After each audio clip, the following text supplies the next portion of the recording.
A guardianship or conservatorship trial, generally speaking, we would present documentary evidence of the disability, for instance, medical records, the doctor's letter in support of the guardianship, which usually will state what the condition is and what the reason for the guardianship would be. We also might use some assessments and reports with respect to cognition and a person's ability to make decisions if those are available.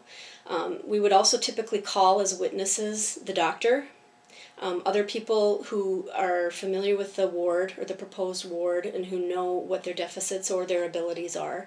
We would call the social worker to talk about what services might be available, whether there are less restrictive alternatives, what steps were taken to try to avoid a guardianship, and why the guardianship is still necessary.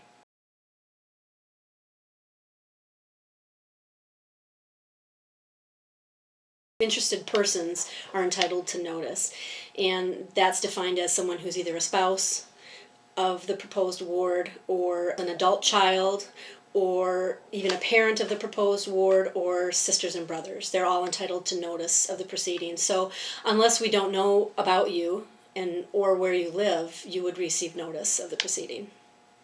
Family members also have the right to object to the petition. Generally speaking, they would need to file a formal objection with the court, but they are entitled to have a trial as well. Sometimes their position might be that the ward or the proposed ward doesn't have a disability which requires a guardian, or sometimes their position is that if there is a guardian appointed, it should be them. So they have the right to present that to the court and have a trial on those issues. If a concerned family member wants to file a petition for guardianship or conservatorship and they cannot afford an attorney, there might be a legal aid option, but there's no right to a court-appointed attorney.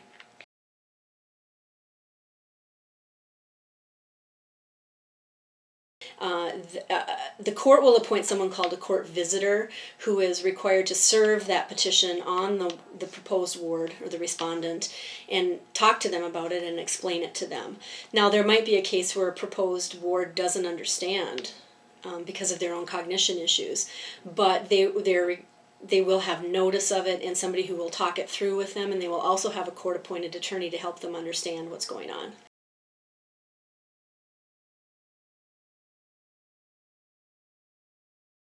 A guardian or conservator cannot spend a person's money however they like. They do have to make financial decisions that are in the best interest of the ward and spend the money in a way that is to help the ward and pay their bills and that sort of thing, but they can't use it for their own personal gain or for their own personal needs.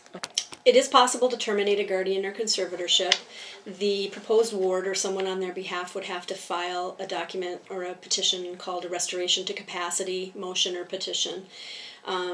They would have to prove to the court that their capacity to take care of their own matters, to make their own decisions, has been restored. In other words, they're capable now when they might not have been previously.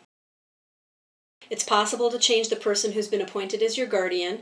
You would file a petition for successor guardian or conservator and ask that a different guardian or conservator be appointed in place of the original one that was appointed.